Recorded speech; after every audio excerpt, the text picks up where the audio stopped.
तो हेलो मित्रों, the eights are you kidding me के एपिसोड 5 के साथ है वो मैं आ चुका हूँ और सब्सक्राइब नहीं किया है तो कर लो। तो चलिए शुरू करते हैं। एपिसोड की शुरुआत में हमें मिस्टर एगमंड को दिखाया जाता है जिन्होंने हमारे वेल को घर पे चाय पीने बुलाया होता है वो मिस्टर एगमंड को बोलता है आपका बहुत बहुत शुक्रिया, आपकी वजह से मुझे ये बैप्टिज्म का टाइटल है वो मिला है जो कि कंट्री का सबसे पॉपुलर टाइटल है। और वो उन्हें एक है वो गिफ्ट है वो ऑफर है वो करता है जिसके खुश होकर वो बोलते हैं कि ईश्वर तुम्हें सभी तरीके से सलामत रखे। वो लोग बैठ के बातें करने लगते हैं। फिर एक लड़की होती है वो दरवाजे से अंदर आती है तो मिस्टर एगमंड बोलते हैं ये मेरी ग्रैंड डॉटर है और उसे अपना इंट्रो देना बोलते हैं। वो लड़की बोलती है मेरा नाम है एलिस कटरीना। एल भी अपना इंट्रो है वो दे देता है। तभी वेल उनकी आंखों में है वो कुछ नोटिस करता है। तभी मिस्टर एगमंड है वो बोलते हैं तुमने वो नोटिस किया है ना। तो वेल बोलता है इसके पास भी मैजिक है। तो बताते हैं कि इसके पास एक होली मैजिक है जिससे वो हीलिंग कर सकती है। तो वेल बताता है कि मेरे पास तो प्योरिटी का मैजिक है। वेल होता है वेल इससे बोलता है तो क्या तुम एक चर्च में काम करती हो। तो मिस्टर एगमंड होते हैं वो बोलते हैं कि हाँ ये चर्च में काम करती है और हम थोड़ी चैरिटी करते हैं जिस वजह से लोग इसे सेंट है वो बोलते हैं। वेल बोलता है क्या आप इसे क्लर्जी है वो बनाना चाहते हो। तो मिस्टर एगडम है वो बोलते हैं नहीं मैं चाहता हूँ ये एक नॉर्मल गर्ल की तरह है वो नॉर्मल शादी करे। तो वेल बोलता है ये काफी ज्यादा अच्छी बात है क्योंकि ये काफी ज्यादा ये वो ब्यूटीफुल है, आपको इसके लिए कई रिश्ते आए होंगे है ना।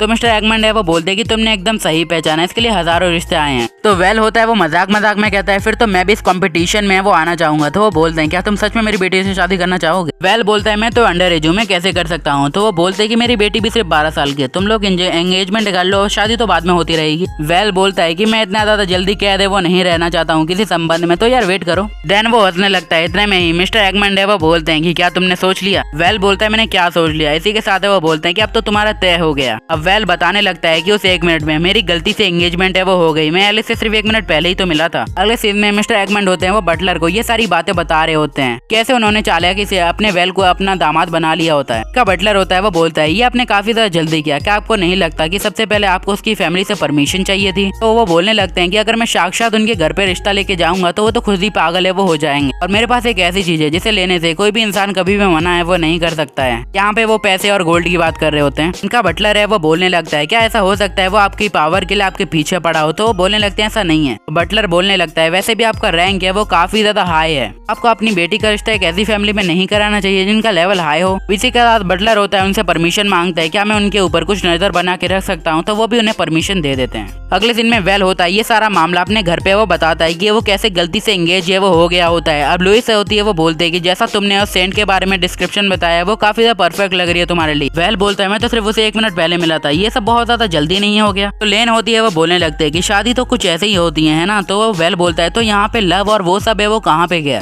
तभी पीछे से एरिक आता है वो बोलता है कि मैं भी तुम्हारी भाभी को शादी से पहले कभी भी है वो नहीं मिला था और ये सेम बात है वो हमारी भाभी भी बोलती है, हमारे वेल की भाभी। यहाँ पे वेल का मेकअप स्टार्ट हो जाता है और अगले सीन में वेल और जो एरविन होते हैं वो एक स्वीट शॉप में जाते हैं। वेल बोलता है मेरे ऊपर ये मेकअप क्यों किया है। तो वो बोलने लगता है कि तुम एक ड्रैगन स्लेयर, अगर किसी को पता चला तो यहाँ पे भगदड़ मच जाएगी। देन एरविन होता है वो से कुछ कुकीज दिखाता है। वो बोलता है क्या तुम अपनी भाभी यानी हमारी भाभी के लिए चुनना नहीं चाहोगे। एरविन बोलता है वो भी सोचती होगी कि उसका होने वाला हस्बैंड एक ड्रैगन स्लेयर है तो उसके लिए कितनी खुशी की बात। और वैसे भी तुमने कहा था कि वो जब भी तुम्हारे पास देख रही थी वो काफी ज्यादा स्माइल कर रही थी। तो वो बोलने लगता है कि शायद उसके दादाजी थे इसी वजह से। अब वेल और जो एरविन होते हैं वो थोड़ी देर बाद वहाँ से वो निकल जाते हैं। इतने में ही बीच में जो वेल होता है वो एक बंदे को नोटिस करता है जो उसे बोला होता है रिटेनर बनने को। वेल छुप जाता है तो एरविन बोलता है तुम छुप क्यों रहे हो, वो तुम्हें बिल्कुल नहीं पहचानेगा इस हुलिये के साथ। फिर वो बंदा आके बोलता है सर बाबू मिस्टर आप सच में वही हो ना। वेल होता है वो बोलता है कि अपना मुंह बंद रखो वरना यहाँ पे भगदड़ मच जाएगी। बट इतने ही बीच में सब लोगों को पता चल जाता है कि वेल यहाँ पे है। सभी लोगों से रिटेनर बनने का ऑफर है वो प्रोवाइड करते हैं। इतने ही बीच में वेल होता है वो अपने टेलीपोर्टेशन मैजिक का इस्तेमाल करके वहाँ से भाग जाता है। जो एरिक होता है वो घर पे बोल रहा होता है कि मैंने नहीं सोचा था कि तुम्हारा जो हॉलीडे होगा समर का ये ऐसे बीतेगा। देन एरिक होता है वो बोलता है तुम्हें एक रिटेनर है वो रख लेना चाहिए। इतने में ही जो एरविन बोलता है तुम मुझे ही रख लो। तो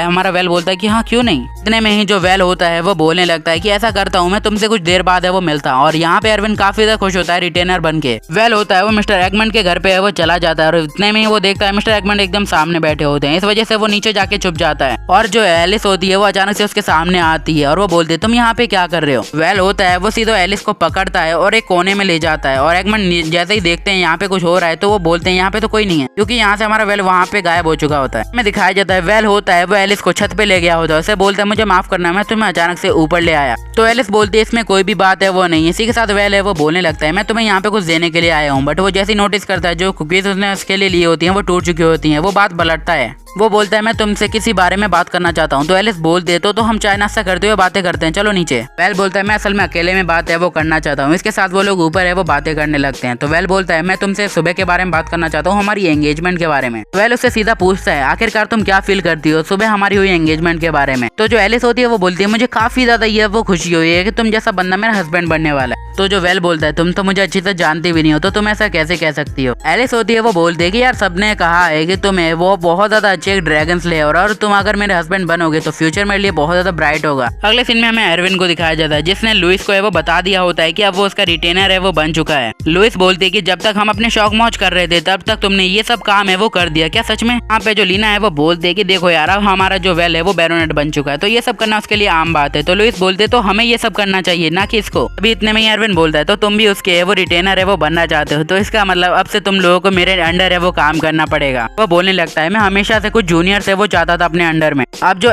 लुइस होती हैं और जो लीना होती हैं वो एक कोने में जाती हैं और वो बोलने लगती हैं कि हमें क्या करना चाहिए। तो जो लुइस होती है वो बोलती है कि हमें तो इसे गड्ढे में गाड़ देना चाहिए। लुइस बोलने लगती है हमें कैसे भी करके हमें इससे आगे वो निकलना होगा। इतने में ही एरिक वहाँ और उसकी वाइफ भी उसके साथ है वो होती है जिसे देख के लुइस को एक आइडिया आता है। तो लुइस होती है वो बोलने लगती है कि हमें भी उन्हीं की तरह है वो करना पड़ेगा। तो लेन होते है वो बोलती क्या। तो लुइस बताने लगती है कि हमें उसकी वाइफ बनना पड़ेगा। तो लेन बताने लगती है बट उसके पास है ऑलरेडी है वो एलिसा है। तो लुइस है वो बोलती है तो हम उसकी रखेल बन सकते हैं। तो लेन ऐसी है वो बोलने लगती है कि हाँ नोबल के पास एक रखेल होना ये तो नॉर्मल सी बात है। लुइस बोलती है कि अगर हम उसकी रखेल है वो बन गए तो फिर तो हम एरविन का है वो अच्छे से बजा पाएंगे। इतने में ही वेल वहाँ पे है वो आ जाता है और वो बोलता है कि मैं घर पे वापस आ गया। तो जो लुइस होती है वो हमारी लेन से बोलती है कि अब हमें उसे सेड्यूस करना शुरू करना होगा। तो लेन बोलती है आखिरकार तुम कहना क्या चाहती हो। तो लुइस बोलती है देखो और सीखो। अब लुइस होती है वो हमारे वेल के लिए काफी ज्यादा बढ़िया डांस है वो करने लगती है जो मुझे बिल्कुल पसंद नहीं आया। बट जो हमारा वेल होता है उसके डांस को अवॉइड करके सीधा वहाँ से वो चला जाता है। अगले सीन में जो लुइस होती है वो अपने उन कपड़ों को है वो काट रही होती है और जो हमारी लेन होती है वो बोलती है तुम ये क्या कर रही हो तुमने सभी खरीदा है। तो वो बोलती है कि मैं थोड़े सेक्सी कपड़े बना रही हूँ। बोलने लगती है मुझे ऐसी ज्यादा चीजें हैं वो कुछ है वो पसंद है वो नहीं है। तो वो बोलने लगती है कि देखो यार मुझे भी पसंद नहीं है बट अगर हम वेल की है वो रखेल बनेंगे तो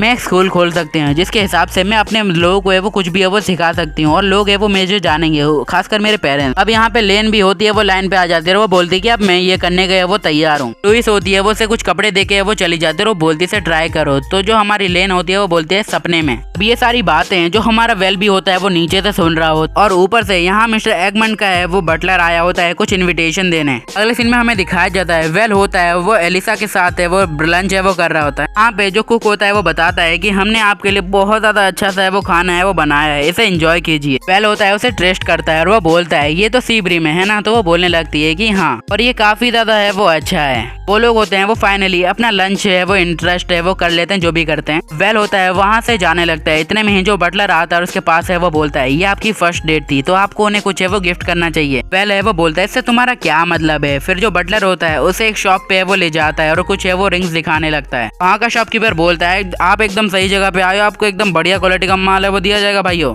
वेल होता है वो बोलता है ये तो सीधी तरीके से एक एंगेजमेंट रखी हुई है और वो उनमें से एक की प्राइस पूछता है। तो वो बोलता है ये 10 से 50 कॉइन के बराबर है। बोलता है इसकी कॉस्ट शायद 5 मिलियन येन के बराबर है वो होगी। इतने में ही जो एलिस होती है उसके पीछे आती है और वो बोलती है कि तुम्हें इतना ज्यादा एक्सपेंसिव गिफ्ट लेने की कोई भी ज्यादा जरूरत नहीं है। तो वेल होता है वो बोलता है चिंता करने की कोई जरूरत नहीं है मैंने ड्रैगन की बोन है वो बेच के काफी ज्यादा गिफ्ट है वो लिए हैं तो यार इससे कोई प्रॉब्लम नहीं होगी। तभी वेल की नजर होती है वो एक कोने में रखी रिंग पे जाती है जो कि एकदम सादा होती है। शॉपकीपर होता है वो बोलता है कि हाँ ये रिंग काफी ज्यादा अच्छी है बट मुझे नहीं लगता ये हमारी मतलब सेंट के ऊपर अच्छी रहेगी क्योंकि ये काफी प्लेन है। वेल बोलता है बट जो भी हो मुझे यही चाहिए। देन अब वेल होता है वो इसकी कॉस्ट है वो पूछता है तो बताता है इसकी कॉस्ट है वो 300 गोल्ड कॉइन है। यहाँ पे जो वेल के वो तोते है वो उड़ जाते हैं तो वो बोलने लगता है कि तुम्हें नहीं लेना चाहिए। वेल होता है वो बोलता है कि अब तो मैं इसे लेके ही रहूंगा। अगले सीन में जो हमारा वेल होता है और बाकी सारे लोग होते हैं वो एक रास्ते से जाने रिंग होती है वो हमारी एलिस ने पहनी होती है और वो बोलने लगती है हमारे वेल से अपने इस रिंग के अंदर है वो मैजिक देखा था इसी वजह से आप इस रिंग को लेने के लिए वो राजी है वो हो गए थे। वो बोलने लगते हैं कि वैसे भी शॉपकीपर ने कहा था इस रिंग के अंदर है वो काफी ज्यादा मैजिक पावर हैं तो ये हमारे काफी ज्यादा काम की है। मेरा मतलब है अगर फ्यूचर में आपको कभी भी किसी चीज की जरूरत पड़ेगी तो आप मेरे से वो मांग सकते हो ये आपके लिए बहुत ज्यादा यूजफुल है वो होने वाली है। तभी वेल होता है वो बताता है कि मैं सच कह रहा रहा हूँ, मैंने इस रिंग को इसके स्टोन की वजह से वो नहीं लिया था।